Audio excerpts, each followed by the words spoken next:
Hey, what's up guys, DiplexHeated here again. A quick reminder before we start this exclusive developer walkthrough of Post Scriptum. Everything you're about to see is alpha footage and work in progress. Some features may be subject to future change, and all current animations are temporary. Be sure to check out the links in the description box below, and also to add the game to your wishlist on Steam. Enjoy.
Hey, what's up guys, DiplexHeated here again. Welcome back to something that I have been excited for a very long time now. I am joining some of the developers behind Post Scriptum for an exclusive developer interview walkthrough. This is actually, as far as I'm concerned, the first time some in-game gameplay of this kind has been shown to YouTube, and I'm very honored to be here. So first off, I'd like the people that have joined me here today to introduce themselves and what they do, and what kind of work they do for Post Scriptum.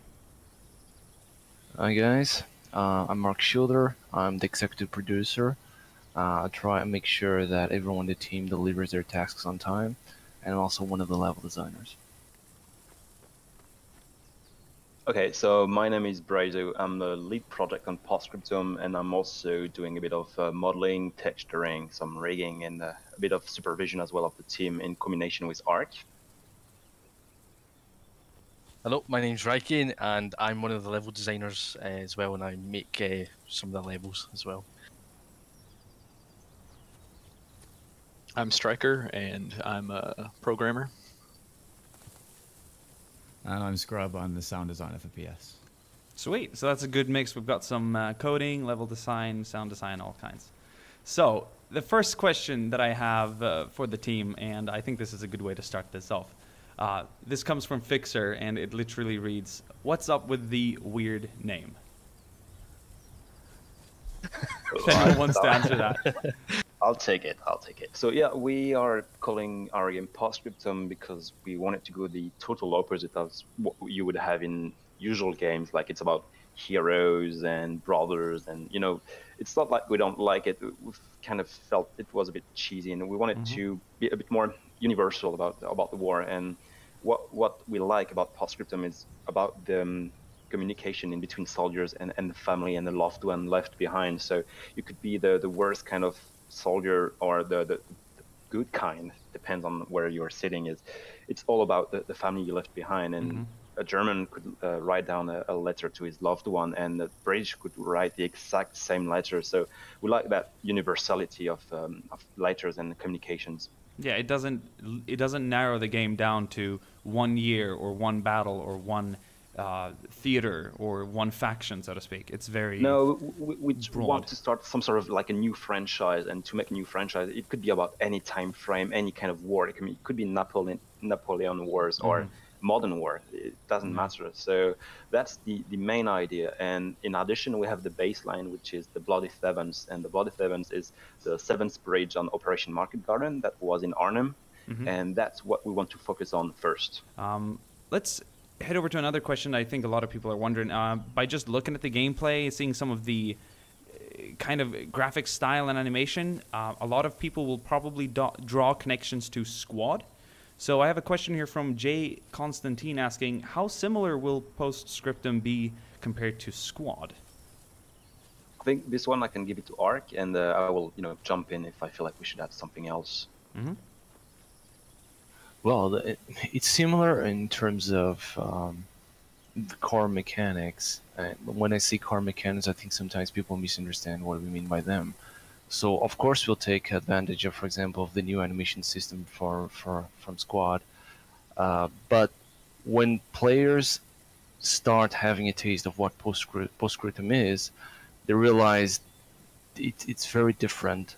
The experience is going to be drastically different, from the game modes to small features, and they'll understand that the only similarities are going to be pretty much, for the most part, non-visible.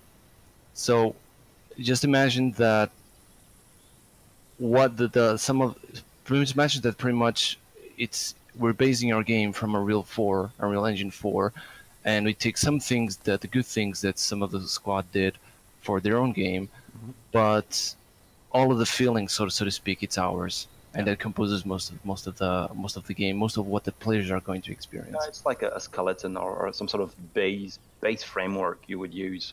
So I always use this comparison to a car, and now I use a tank because Shermanator told me a tank was cooler, and it is cooler. Yeah. So I would compare it to a tank, and the chassis would, or the engine itself of the tank would be made by Epic Games, which is they are the developers behind Unreal Engine 4. And overall, they made the chassis itself, like the bare chassis from the tank. And us at Periscope Games, we do the actual armor, the weapons, the interior, all the design. It's like a combination. We take the best of each, and we create our vision of a game. Yeah, that's a great comparison. I hope that gives the viewers an idea of what they can expect. Do you guys want to mount up or go to one of the vehicles back there? They look absolutely fantastic.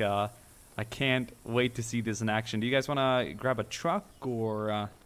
Oh, well, at the moment we are in the infantry section, so we cannot get into those tanks. You need to be in a armored section to be able, but we will jump into them later on, I guess. So if you grab a construction truck and an MSP. So yeah, the MSP is that Bedford right here. Something that is worth saying again, and we're going to say it quite a few times, is all the animations you see right now, all of them are temporary. It's going to be fully changed based on the new animation system from Off-Roll. So right now you may see some hands not on the driving wheel, and you may see some floating objects because it's quickly animated. So do not judge it on the animation. Of course not. I wouldn't expect anything less. No, So just because it's going to change a lot. We have... So I'm in the back seat of a Jeep here. Was this an airborne? Yeah, this is an airborne issued one, right? So what is this one modified with? What's the difference between this Jeep and say another Willys? I'm not sure of 100% of what I'm going to say. I know it's lighter. They removed like the windshield. There are some changes. Obviously, the paint here at the front, you have the 1st Airborne Division insignia. There are a few other changes here. You have a Vickers K. That sometimes we use double of those to shut down planes. So it's like a faster shooting Vickers. Then you have, I don't even know what else is different. I think the back is different. Yeah, it looks like it's got the ability to tow a gun, and it also has some remains from the parachute that it came down with, or the sort of box that I suppose it arrived in. I'm not sure if you airdropped these Jeeps. Those were in the Horsa gliders. Oh, they were in the Horsa gliders, so they were driven out. Yes, okay, so I sometimes suppose it was with the QF6 as well, the 6-pounder. Then you can see one here if you follow me. Was it common that would you ever airdrop a vehicle on its own, or would you usually just land those in the gliders, or was airdropping vehicles something that came into? As far as I know, and I'm not I'm not the most knowledgeable, but as far as I know, the Horsa glider, they had like a QF6 and a chip. I don't think they could take in much more. I mean, it's kind of a light vehicle, but the Hamilcar, they were able to take the Treyarch and some more, like Brand carrier as well. Yeah, they could carry some heavier vehicles. So basically, this is how it is at default. So you just get around here. You can actually do it. Yeah, it looks very nice. So I go up here and I can F when it's in distance. Yeah, so awesome. Okay, let's mount up and go for a little drive. I'm gonna get in the back here of the Jeep.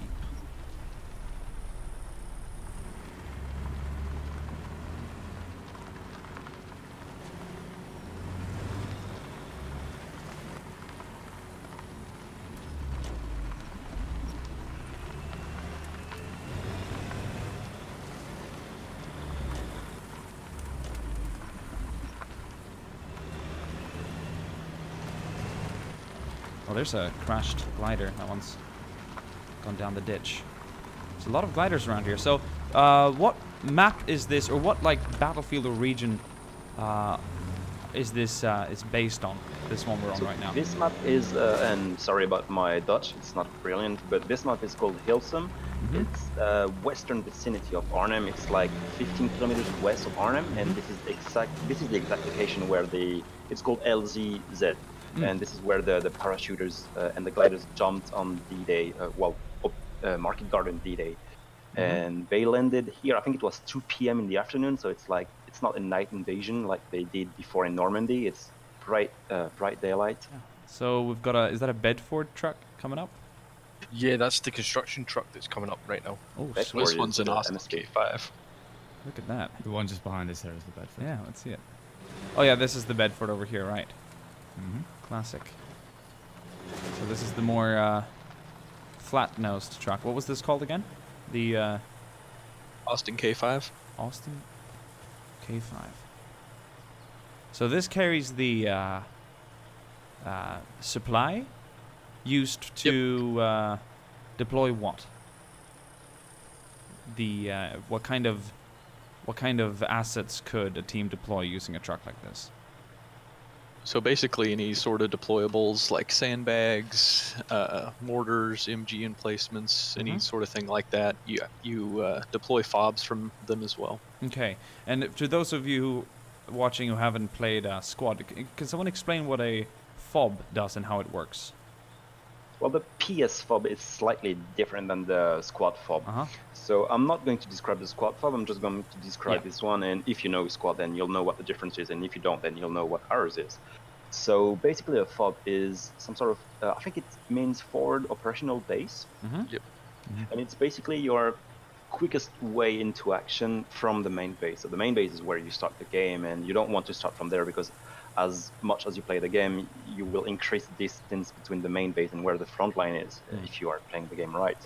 So the forward base is basically a tent with a radio that you would drop from that truck. So you need to be a section leader and you drop that tent, and by dropping that tent you will be able to respawn on it. And from also something else is when this tent is deployed, you can deploy a vehicle tent just nearby. So you have like a 50-meter radius where you can deploy a few things. And that vehicle tent, it will allow you to respawn 1 jeep and 1 transport truck. So you will finish the road, by driving. Sweet. So it's a way of create. It's a way of like forwarding your deployment and control of the area without having to start off with the LC, because the maps are huge. This one is several square kilometers. 5.6 by 5.6 on this one. So it's a very big map. So it would be quite effortsome for the Brits in this case if you say you fight down by Remzicht. That's a long way to get. Yes, so you could deploy a fob in the nearby forest areas or on the road around The Kiel. only restriction that you have with the fob is you do have to make it more than 400 meters from an enemy flight. I suppose so. Yes. So you always have to walk the last 400 meters toward the action, and that's why you have the vehicle tent to help you to go there. And some people, myself included, I love to do the taxi, so I just drive people and then I go back to the spawn and take some more people to the action. This game will definitely promote like drivers to communicate with the I suppose logistics squads and transportation squads. Maybe the logistics squads or sections are the one who are going to do it. They just want to do the taxi. But is there anything we could deploy from the truck here, the Austin? Anything we could set up quickly? I can actually drop down a fob because now this football field is ours, so we can actually drop a fob. Yeah, here. so you need to actually, if you're going to drop it within the cap zone, you need to own it. Is that correct? Yes. Okay. If you don't own it, then there is a restriction and your fob will be gone. So yeah, this is the tent. Oh, look at that. See, I have to say, I think this is a much nicer and proper version of what a fob would be. We don't hide fobs here. Yeah, exactly. It's World War II. And this is not an offense. It's not an offense spawnable. You don't spawn this to go directly into action. This is kind of, it's a bit back the front line. Yeah, so this is the fob and there is the radio. And one way to destroy a fob, let's say I'm a German, I'm coming here and I see a fob. If I'm a regular infantry and I don't have explosives, I just go by the radio and using my shovel, I just break the radio. And then if I break the radio, the enemy cannot spawn. The fob is still here, but I cannot spawn. So the fob is deactivated. So if I'm the British and I want to reactivate, I just go by it and I fix the radio, and then it's back on. Oh, smart. So it's like disabling the communications and then not being able to call in reinforcements. Exactly. I like that. That's a very nice addition. But if you want to destroy it, then you have to call in the logistics section, and they come with explosive, and then they blow that shit up. So it's a two-step thing. I have to say, I do like, that's also a very good example of the previous question, how this will be different to Squad, how there's the foundation with the fob system, but also how it's so vastly different, and also how it's adjusted to the era and war in particular, which I like a lot. Very nice. This is the first step. So here I hear the radio, so I know it's an active fob because the enemy won't see it on his map, so he knows by the Morse code. Good. Then with the fob, without the need of the truck, for free, I can deploy the vehicle tent. Do that now. And does that spawn vehicles as well for forward Basic transportation? Vehicle, unarmed vehicle. So, yeah. This is unarmed the tent. vehicles. Nice. Look at that. And by going by the pole, you can spawn a Jeep Willys with no guns, so there is no vehicles. Of course, of course. And then you can also spawn a Bedford. Is this vehicle tent? So it has to be placed within. Does it has to be placed near the fob, but not necessarily? Yes. But not necessarily near the supply truck. The supply truck does not need to be here after you've placed the fob. The fob comes with a free, some free stuff. Okay, cool. But are there any limits to the amount of vehicles that this tent can spawn? It's one at a time. So it's one car at a time and one truck at a time. Until this guy is destroyed, there is no more Bedford coming in. Ah, I see. Interesting. So approximately how many fobs could there be deployed on the battlefield at the same time? Is it more? Is there a cap depending on the battle, or is it more based on the amount of supply vehicles available? At the moment, there is a distance between the flag and the fob, and there is a distance between a fob and another fob. So, mathematically, it restricts the number of fobs you can drop down. Interesting.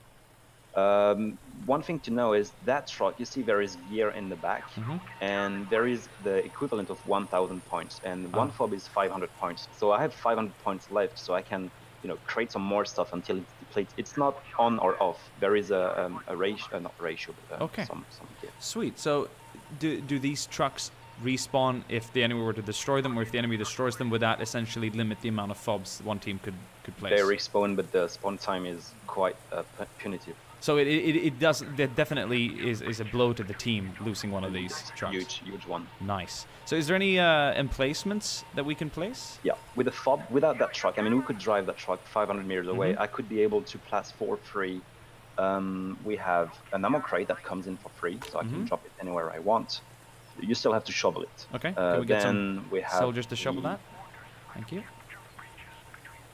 Look at that. We have the razor wire that comes for free as well. So nice. So some basic light, you have defenses. Three razor wires for free, 3 hedgehog, 2 sandbags that comes for free. So you can drive set off up a small fire position. Yes. Cool. We want the fob to be not disposable. It's not something you want to lose. It's something you want to defend because it's easy to spot, especially in the Netherlands. Everything is flat. So. I like that. And yeah, the ammo crate, those are the ones from Squad. We've changed them last week, so it's going to be in the next version. Yeah.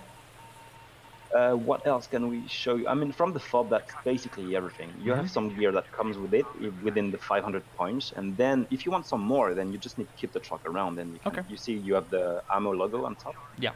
On top left. That means you are nearby, and the tent means you are nearby the tent. So, could the truck rearm supplies at the LC at the main HQ?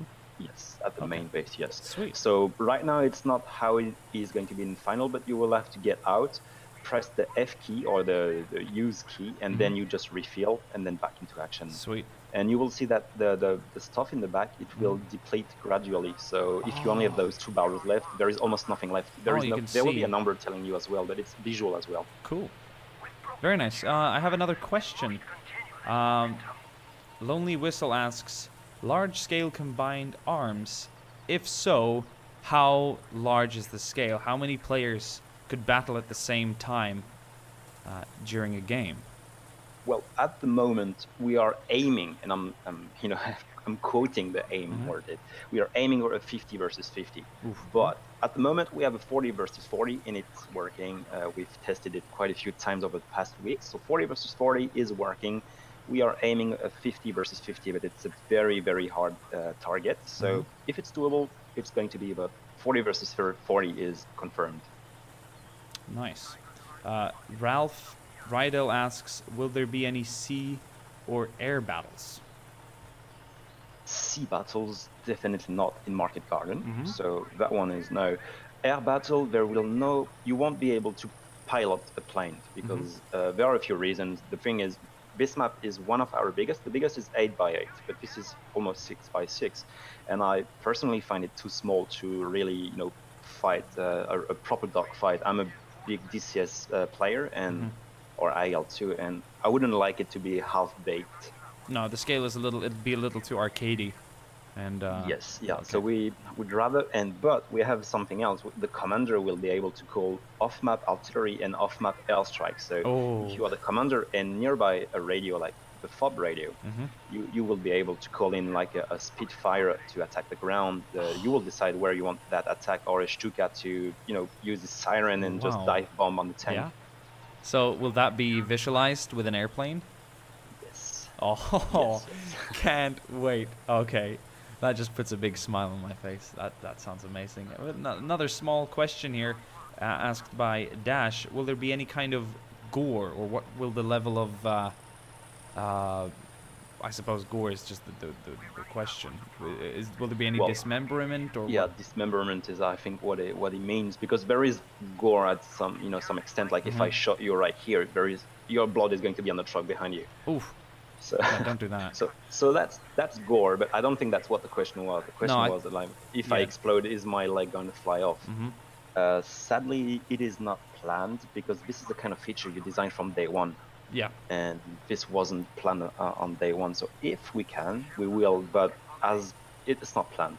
Do you guys want to jump in, drive somewhere? There's a lot of the map remaining. Is there any particular place you guys? Also, we've got the Wehrmacht spawn in Renkum, and then there are other areas on the map that aren't very neutral, so to speak.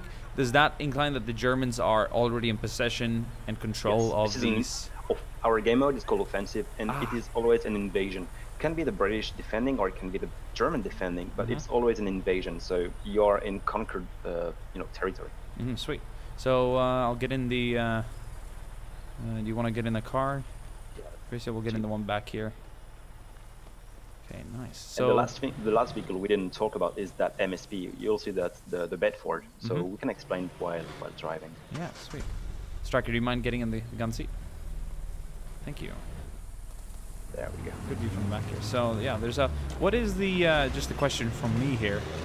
In terms of vehicle capacity, the biggest transport vehicle, how many soldiers could it transport in this game? I don't think someone knows. I'm not sure. I know. I think it's 10 or 11. Yeah. Something like Yeah, that. Yeah, I think it's 10. And that's based on pretty much like realistic numbers. What would fit in the back of a truck or that Yeah, vehicle. we take a character, we put it in in a realistic position, and we just put some more, and we see how many we can fit. Got another question here while we're driving from Jonathan Weaver. Will the weapons be? Well, it's hard to describe. Will the weapons be realistic? Will there be a possibility of jamming, or weapon malfunction? Will realistic accuracy numbers be taken into consideration? And can vehicles essentially break down and require field repairs?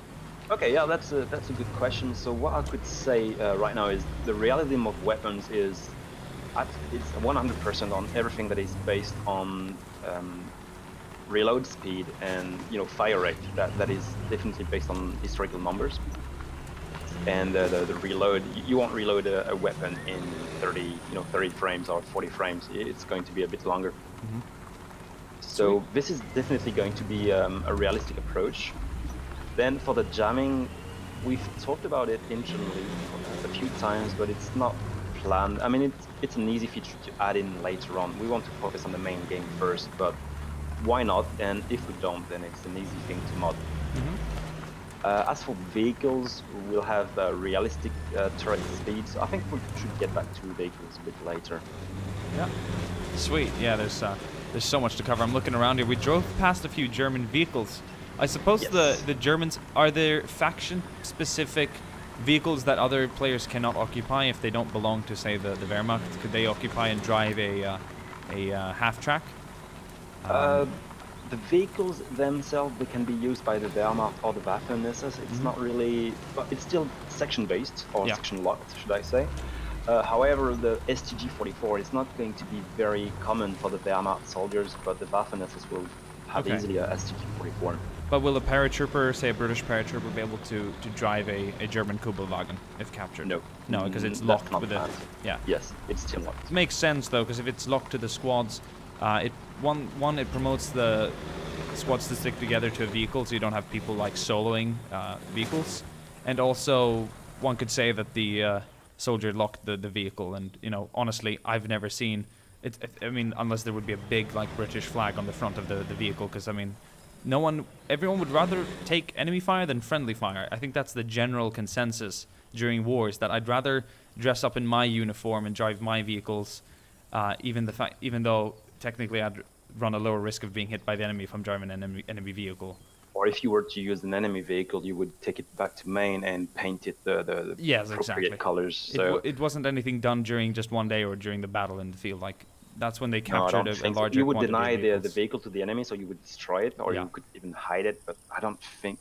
I mean, yeah, you can find a lot of photos of German using like Bren or other guns. So it's It makes at sense. one point we had to make a decision. Yeah, it's beautiful. I love the lighting, to be honest. It's very atmospheric, and the scale of this is just insane. And I don't think graphics are not sacrificed at the price of scale here. Like it is extremely well shaded. And look at the vegetation moving, the grass kind of flowing in the wind here, and just the way the skybox covers the field, and just the ambient lighting. This is very Yeah, pretty on my side. We of can things. run through fields. I mean, Yeah, that's this is gorgeous, and this is we're still just we drove down to Heidestein, which I suppose. So are these map objectives based off of like objectives that Germans would occupy, or like a building that would be more important, That like day Hotel was- Switzerland, it for was example? Pretty quiet landing. It's not like Normandy D-Day where Yeah. it was under a lot of fire. I mean, used to be a bit of flak, but it was very inaccurate, and it was a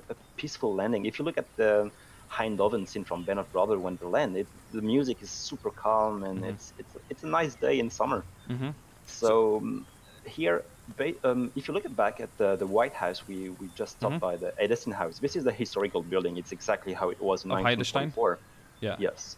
So all the buildings are based on 1943 maps. So this field was actually here. I don't know if it was a wheat field or a cornfield or whatever, but Yeah. every buildings are where they were in 1943. That's fantastic. That's fantastic. Yeah, today I suppose there'd be an office park here or a parking lot or something. I think yeah, there's mostly, tunnel. yeah. Yeah, Hard the to tunnel is still there. Yeah, but so the map points that you've chosen for this battle are based on perhaps historical information saying that there was Germans occupying that. Like if you make Rimsicht and Heidestein and Kirk an objective, it makes sense on an historical level as well, not only a gameplay level. Well, if you open your minimap and Yeah. you'll see Rankum at the bottom left, Mhm. I think there were like a SS division training in that area. No one knew about it, so they just para-dropped around like a training camp for SS. Panzerlehr, yes. And if you look at the right of the map, like east, there is like doorways. I think it says 1 kilometer. Yeah, 1 kilometer 1 to... kilometer. Yep. And doorways, there is Oosterbeek nearby. Ah. And in Oosterbeek, there is Artenstein building, which was a restaurant by then.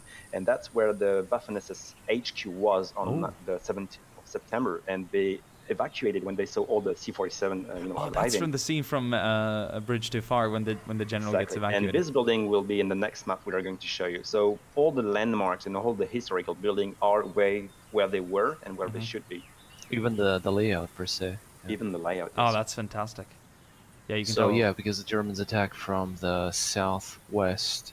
Like Bray said, it was a school of SS officers who were deployed to try to counterattack. Yeah.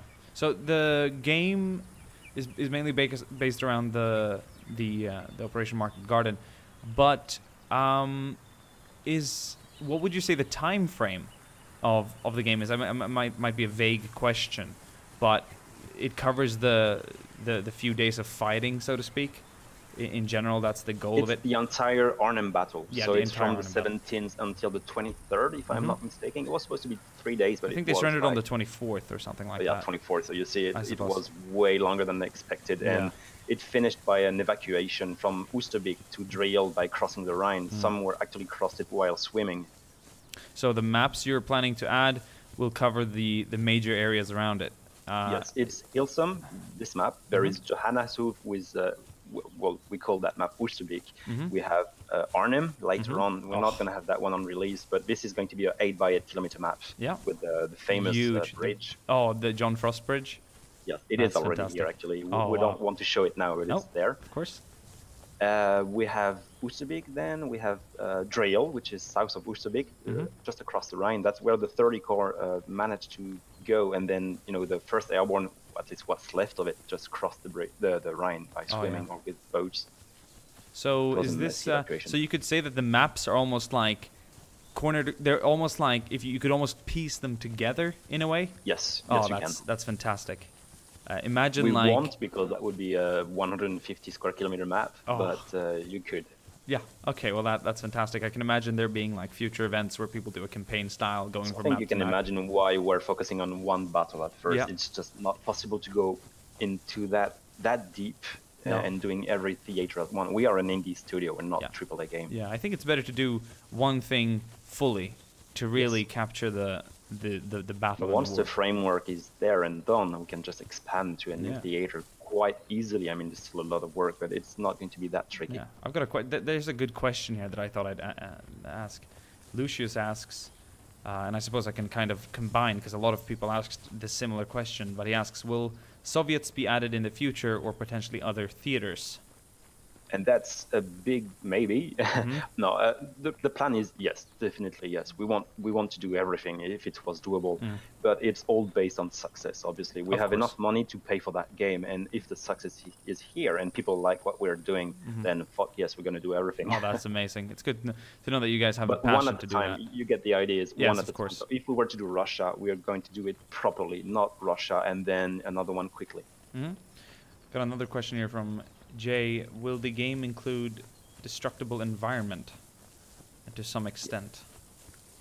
Sadly, the buildings are not destroyable. This is like the dismemberment. It's something you think of in the very early stages or in the early days, and it's not planned, like you would have in the Battlefield Bad Company or even the latest Battlefield. It's not something we can do. We don't have that manpower. Yeah. And the downside as well is right now, if you drive full speed with a Tiger into a barrier, then you're just gonna stop instantly. Yeah, I understand. Will there be the potential to add, like, say, not a building, because I can understand the work that goes into For the barriers and that. stuff, it's very high on our list. But Yeah. if you were to drive right now, but yeah, we'll do what we can. Wow. I forgot how big these things are. I could just imagine a squad setting up an ambush in a forest line and all that, and vehicles moving across the open. Yeah, and with a new bipod system, you'll be able to deploy the bipod like at the window or Oh, sweet. So, yeah, I can't wait to see that. Are those sort of core engine features implemented into Post Scriptum already? The bipoding is directly connected to the Squad Alpha 10, the new animation system, so it's not yet done for us. Okay. But as soon as it is final in Squad, then it's going to be added into Post Scriptum. Sweet. Look at that. I'm going to go up and get a view of the battlefield. Oh, you can enter these. Yes. Look at that. We have a 98% rate of enterable building, I Oh, think. wow. Is there, are these ladders climbable? Oh, they Yes. are. Look at that. Wow, this gives you a good view of Commander up here with binoculars. Could do. Yeah, direct if you have a some- mortar team somewhere, that's good sight. Look at that. Wow, that's sweet. Oh, the dangerous part now. Yeah. Well, it works pretty well. So. Ouch. All right, there we go. Okay, so we're on Oosterbeek now, And is this a slightly smaller map than the previous one? Yeah, the previous one was 5.6, and this one is 4. Mm-hmm. I think it's 4, right, King? Is it? Yeah, it's 4. 4. Bang on 4, yeah. Bang on 4. Bang on. All right. So we've got here also something that I'd like to ask. We've got the different sections here after selecting the faction. And as opposed to just having squads, you've now got separate squad groups, right? Like section groups. So you've got the armored ones, the logistic ones, and infantry sections where people can create their own sections or squad inside of, right? So Yes. what does this, like, what difference does this make to the gameplay for me, for an example? Now that we're in 2 armored section squads, they're maxed out at 4 people. Does that mean that it's suitable for 1 tank of 4 people in it, or? Yes. I don't think we have a single vehicle where you need more than 4 people, and we don't want to remove too many because everybody wants to play tanks, obviously. Oh, that is so cool. But at least you're going with a realistic approach of having actual 4 people in a tank. Yeah, if we were to talk about everyone's favorite Tiger or even the Panther here, basically you have the driver, you have the gunner, the hull gunner as well, and the commander. But you would also have like a radio operator, and this, I don't know, it would be boring. So right now it's a 4-seater. Okay, so what kind of classes do we have here? I see a few riflemen, and I see some. Yeah, right now we Tank have crewmen. a dev command on that unlocks all of them. But Sweet. when you're usually in an armored squad, you just have the tank commander and the tank crew. That explains the that's loadout okay. I I'm saw a previously. Waffen-SS, but I should be a tank commander. I'm just going to change my Okay. kit. Well, that answers the question then, because I saw a lot of loadouts. Yeah, But so I turned it off now, and you can see. All right, I'm gonna go back it in actually and see right is. away. Oh, Panzerbesatzung. So tanker, right? Cool. And the sergeant, it has the commander class, right? I'm gonna keep my MP40 just for the hell of it, and not load back in. So another question is then, you've got the infantry sections, logistics sections, and armored sections. Are there any limits to the amount of squads one can create within these sections, so that there isn't a overwhelming amount of, say, logistics and armored in only 1 infantry squad? Or will there be like some balance to that, or how have you planned Yes, that? we are actually working on it, is to have something like expand based on how many players you have on the server. So if you only have like 10 versus 10, you don't want 2 armored sections. It makes Of no course. sense. So we'll have a balance. Like the infantry and the logistic, you can create as many infantry as you want. There is no harm. The logistic is 1, but when you reach, I think it's around 15 players, then you can create a second one. And when you reach 20 players per side, you unlock the armored. Ah, cool. All right, so we're on.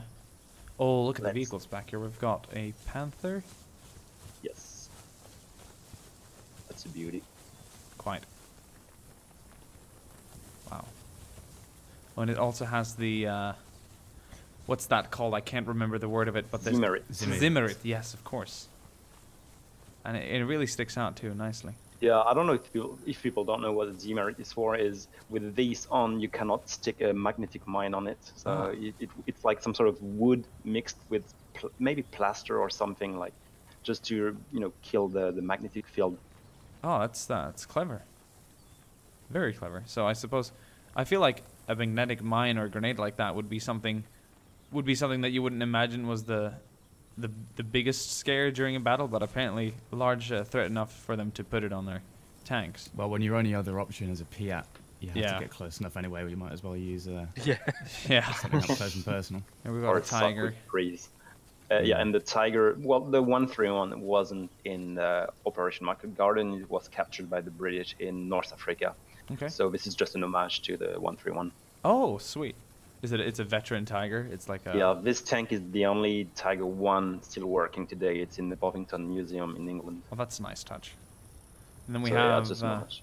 some assault guns back here and a jagged Panzer. Is this the 48? Yes, it is. We have the 48 and the 70. This is the 48. Sweet. And here's a Stu? Yeah, Or Stug? 3. There's a Stu 3? Yeah. So this is not the assault howitzers. This is the assault gun, right? Yes. Cool. And then we've got a. Is this a variant of a Panzer 3 or 4? It's 3. It's a 3. It's very similar in many ways than the 4. But the turret is almost Nice. the same. The wheels are very similar. So, can we fire up a tiger or something? Ooh, And yes. can you perhaps... can fire one and then we'll fire one so you see how it looks from the Oh, outside. yeah. Or I mean, fire it up as in like get in and start it up. Oh yeah, okay, go Oh, ahead. yeah. I can drive it. if you Ah, wanna sweet. See how it looks. Oh yes. Just gonna drive a bit. Oh, I love the way the tracks work. Oh, look at that. There you are. E to start the engine. And if you turn back in, you can, look around, and you can also rotate the periscope itself. So if you press control by default is a crouch key, so your crouch key, and you look around with the mouse, you should be able to Oh, rotate look at the that. scope. That's fantastic. And I So can it's also look around a bit on the independent from inside. the- I like that. Okay, I'm gonna open up the hatch again. There we go. There you go. You want to get in the gunner? You can give it a try first. Okay. So I'll swap on F2. Yeah, I'm just gonna move out of the way because Yeah. with the overpressure I could get killed. Oh yes, so you don't want to be in front of these when they fire. No, I don't. Holy! So I love the slow rate of the turn rate on this thing. What you can do is you can scroll your mouse up and down, and you will, I gotta- will go faster. Like it's basically switching like hydraulic and manual. Yeah, I gotta close the crew hatch first here. Oh yes, yeah, that's something we we go. have to do. No, I don't see it. Perfect. So yeah, what you have to do is scroll up and down, and you go faster or slower. Ah, this is for Correct. more But the maximum detailed, speed. The maximum speed is the maximum speed you have in real life. So this one takes around 60 seconds to do a full 360. Okay. Yeah, so you can like slow it down for a more detailed aim. Yes. Wow. And the sound will change. So the step 1, 2, 3 it's hydraulic, and 4, 5, 6 it's manual. So you don't have that hydraulic sound. Yeah. You see the smoke coming out of my engine back here. Yeah. So is also this scope, the way it looks, is it also modeled after the real the Tiger, the way it looked? Yeah. Yes, it is. So that's the 88. But it's different than the Flag 36. It's still an 88, but it's a different scope. So this is the Tiger scope, and you will be able to range it. There is that rotation thing, and the pin goes down when you rotate. It's not yet done, but it's going to be. And give it a shot if you want to try. Yeah, I'll shoot back at the back there towards the edges. I'm gonna fire. Oh, that's just an awesome feeling. The way the turret the gun recoils back, And you the see vehicle recoils as well. So Oh, if you're wow. looking dead ahead, you have less recoil. But if you're looking 90 degrees left, then you have more swing. the vehicle especially almost on the flips a vehicle little with bit. Yeah. suspensions. Can someone else shoot that for me? Yeah, I'd love just to don't see stay that. where you are. Yeah. Not gonna lie. Okay, I'm gonna go back a little bit here in safety. This should be far enough.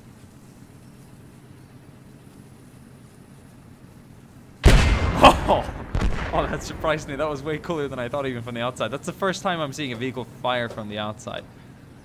Oh, that is amazing.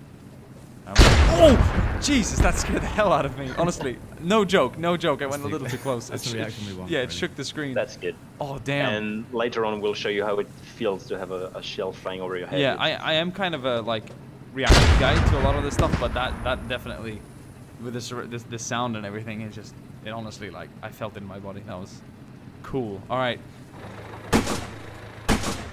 Oh yeah, I can see the vehicle moving. Maybe someone. Yeah. I can shoot if you want. Yeah, I'll get up. So you see, if I shoot straight forward, I have a bit of bounce in the vehicle. The way, I love the way that it sounds, that it cracks the. Oh, I'm gonna get out of your way. It's honestly a rather frightening feeling, because you can really feel the power of that, kind of like. Wow. Now that is amazing. Just the amount of just immersion that'll add to the battle. And that is fantastic. I love the muzzle flash on it too, and the way the smoke spreads out. It looks very realistic. And you see that big crane at the 2 o'clock of the vehicle? The actual, that's German crane they use to repair vehicles, so that's where you come back if you need to fix your tank. Sweet. So Oh, that tire is so loud. Or is that a Panther? I think that's a Panther, right? It is so loud behind us right now. Oh, see that thing roll out on the street when you're playing as a British paratrooper must be a pretty scary feeling. Oh, we've got a Panther here on the side too. Look at that. So yeah, this is Houston. Yeah, let's take a look at the map. On the tram road. So this is the tram road going to Hilton, and if you go You think the other way around, Yeah, I you remember go to that the Harney. vehicle is very loud, so I don't want you to waste your breath because I'm not hearing much. But I'm not going to lower the game volume at all for this. This is how it's meant to be. I want it to be kind of almost deafening when you're riding through. I think, I suppose also, are there different sound levels depending on what position you have in the vehicle? Or... Yeah, but we talked about it with Scrub, the sound designer. I think Scrub, you're going to do something about it. Yeah, basically depending on what seat you ride, you hear different things. So I think currently, as a driver, you don't hear the correct sound for certain weapons in the vehicle, but that will change once we get sort of localized. Okay, cool. So for those... same with sort of filtering out some of the ambient sounds and voices on inside vehicles. Because at the moment, you hear the same level of ambience if you were outside of it as if you were inside of it. So now it's movie time. This is the building where the movie A Bridge Too Far starts. Oh, that's where they German held... HQ. Look at that. We got the blueprint from that building from the museum itself, because now it's museum. Oh, and wow. the owner of, I don't know if he is the owner, but the guy in charge sent us the blueprint, so the inside is exactly how it was back in the day. That is very nice. That's attention to detail. Oh, can I walk? Oh yeah, walk through the window here. Sweet. So this will be cool to defend and hold, and we've got an elevator that's gotten stuck down there. Malfunction. We climb up the stairs. So are there different sounds for the indoor firing as opposed to outdoor yet, or like will it echo differently? What kind of? I think Cameron, you said something about dynamic reflection at one point. Yeah, at some point we'll be able to, depending on what part of the environment you're in, you'll be able to hear different sounds of the cannon. So if you're inside of a forest and you fire it, it will sound a lot different to if you're in an open field or even in an urban area. Same with regular weapons. When we get that system, it will basically open up a bit more of a immersive feel for the soundscape. Sweet. But that is planned. Can we get to hear some tanks firing at the distance? There, we're in the hotel, so we want to get maybe those. the Panther can fire. Yeah. Yep. Ooh, that tiger, that Panther, Yeah. and the tiger. Oh, and the tiger. Maybe the tiger. That's the scary And one. yeah, we're hearing. Oh, wow. Now that's an impactful shot there. The way that This one is a bit smaller. it just kicks out so much smoke. Now that is truly holy crap.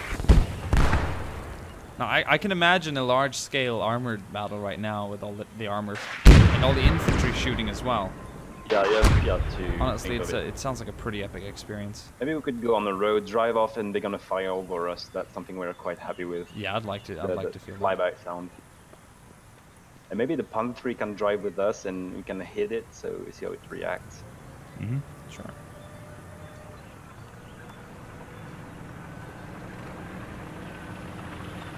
Just even the vehicle noise at the distance, it just really has that like effect on morale almost. I'd say when you hear a tiger, and the like, it obviously sounds very different, or a heavier tank, it sounds very different to the lighter vehicles.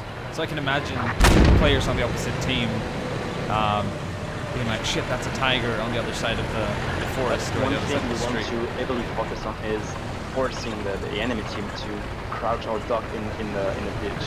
Yeah. Because sometimes we want the player to feel like, no, I don't want to look because it's too dangerous. So we don't want that feeling to like feel that, you yeah. have to stay down. You don't want to get in a Jeep either and drive across the open when there's a tiger on the prowl either. So No, that would make I like that absolutely no people will sense. have to take their decisions into account here. I mean, there's a lot at stake. Answer 3. I don't So know we're if gonna the tiger can see us. Panther. Now I can come around the corner. Yeah, I think if we move a bit over here, you should be able to see it. Yeah, I And I want see to, you now. if the other vehicles can be quiet, I want to hear the tiger at distance rolling in. Yeah, and turn off all the Yeah. engines, and yeah, I see the tiger, so Striker should be able to shoot us or near Shoot us. over us, I suppose. Yeah. I'm gonna get down a little bit.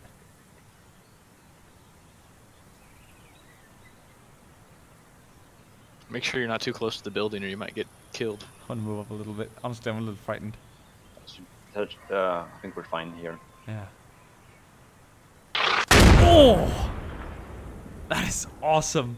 That's not the correct explosion sound at the Honestly, moment. I'm I think ducking there's a behind. I'm Fisma ducking issue. behind my microphone over here. And also, it's very like I can imagine like as a squad you're moving up to a capture point and that tiger is well hidden during a game and that thing just opens up all of a sudden. Could we? Yeah, you hear the noise before Yeah. you hear the boom. So it's Is very there cool. the You shoot above the MG30? house. Does it have the MG34 as a Yes. turret gun? Could that shoot at the house as well? Can It the would shoot gunner? another round above, and then we'll do the Yeah. MG34.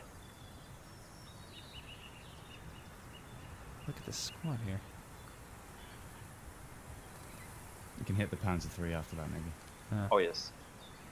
So friendly fire will be enabled in all aspects Yes. to vehicles and yeah. Good to know. Oh. And also the projectile, the way you see it like travel, it's like a fireball of death. It's insane. That at a long range too must be a. Jeez. That We Panther 3 spent took a side. extensive extensive one is time going in to be testing, like- just firing at I'm each gonna other. back off a little bit, honestly.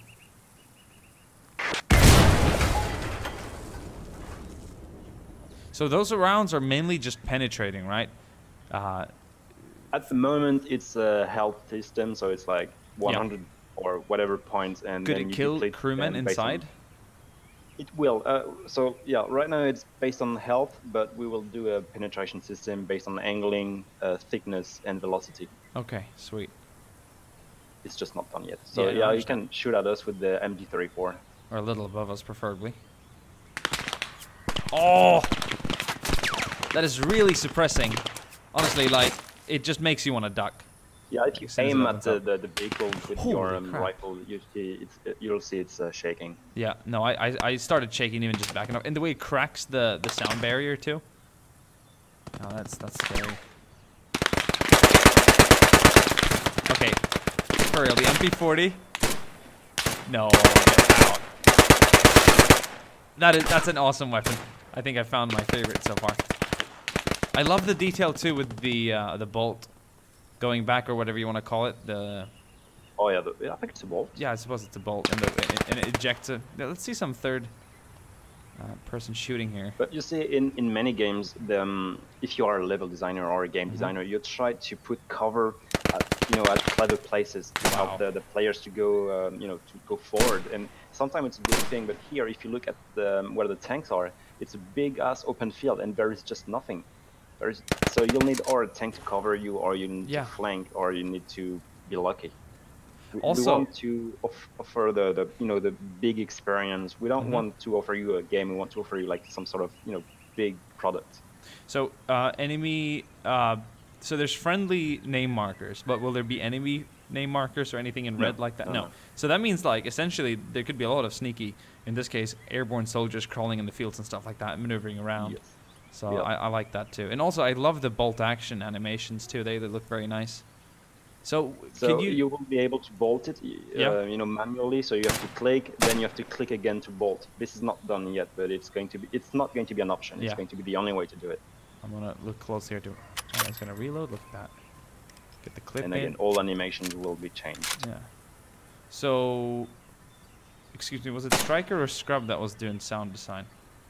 Me. Scrub. Yes. Scrub. Scrub. So, are these real recorded gun sounds or what? It's What a is? mixture of sound libraries that I've gathered myself, along with the stuff that I already have, and some of the Foley, so the sounds for the reloading and all that kind of stuff is a mixture of my own recordings and more sound libraries. Cool.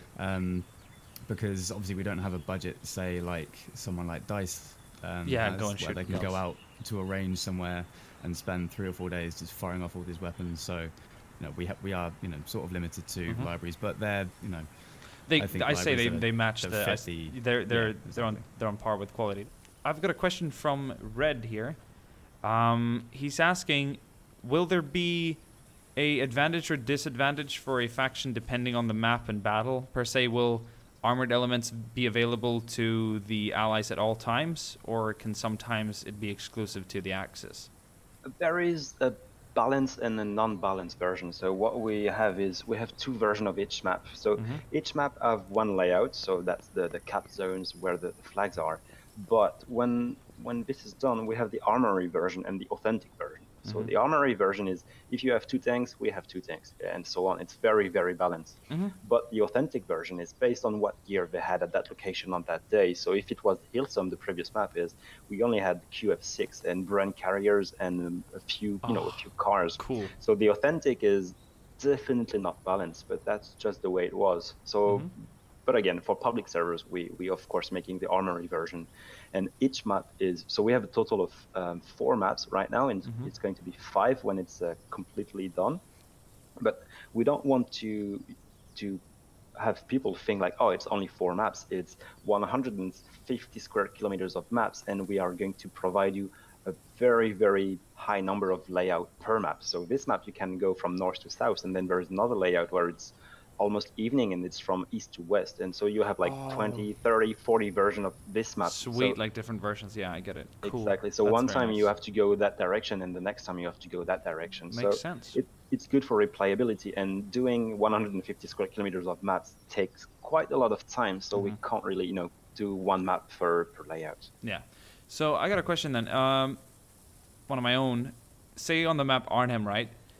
Will there be a game mode, or not a specific game mode to this very scene, but is one of the game modes adjusted to a fact where the Germans spawn with their armored assets across the bridge, and where the Brits have time to set up in the houses near the bridge to engage the German armor crossing it? Pretty much the game mode offensive, where sometimes the German defense, sometimes the British defense, based on the layout. We have we'll have a lot. So yeah, you can decide, to put some infantry at the front line to hold the German advance, while the logistic sections are reinforcing the bridge, for as much longer, longer as possible. Sorry, you get the idea. No, of course. I was just thinking of creating an historical scenario with having the airbornes covering up. If you think of frontline mode in Men of War, it's very similar in the fact that you have time to set up a proper defense. Yeah. So you have a few minutes to prepare, and the Germans can also prepare. I'm thinking that's you very don't have a few minutes. It's not like the Germans are waiting. You have to hold them while the logistic section are actually doing the work. So it's all real time. Sweet. Well, I suppose there's enough customization later for you to be able to run like your own event where you have people defending that. Yep, pretty much. So it's based on the commander and what you decide. Will there be an animation later for the moving of the cannon, or is this holy? That's pretty. Is this a 50 mil or a? Is this a pack 38? I think 38. Yes. Yes. So it's a 50 we will have the millimeter, pack 36 as well. We have in game. It's not in this map, but we have it finished. We have the flat 36, which is known as the 88 cannon. And will you have this the one pack you can push or the pack around, and then you can tow it. So it's good for mobility. Yeah. Was the 75 millimeter pack used in this theater or at this battle? The 75 mil. I think so. Yeah. It's not on our list, but I think it was used at pack 40. Okay. Oh look, so I got click 2, and that's almost like a zoomed in view. I see. Yeah, so you are the driver commander sort of, so you can spot, and then here you are the shooter. I'm gonna fire that. That's awesome.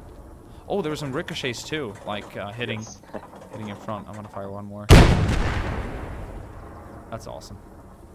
No, I feel like all the vehicles and weaponry really has like that effect. I'm gonna sit here back when you shoot.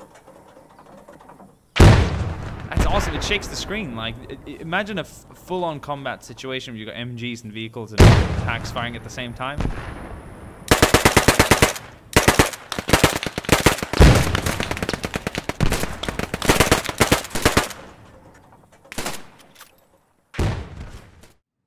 That's it for now, everyone. Hope you guys enjoyed the developer walkthrough and the gameplay you got to see. This should give you a better idea of what Post Scriptum aims to be and where they're currently at. Remember that this is currently in alpha and work in progress, but I personally think they've come very far and already have plenty to show us, as you could tell. So be sure to check out the links in the description box below. Be sure to also add the game to your wish list on Steam, and comment down below in the comment section if you want to see something in particular in a future Post Scriptum video. So see you guys next time. Bye.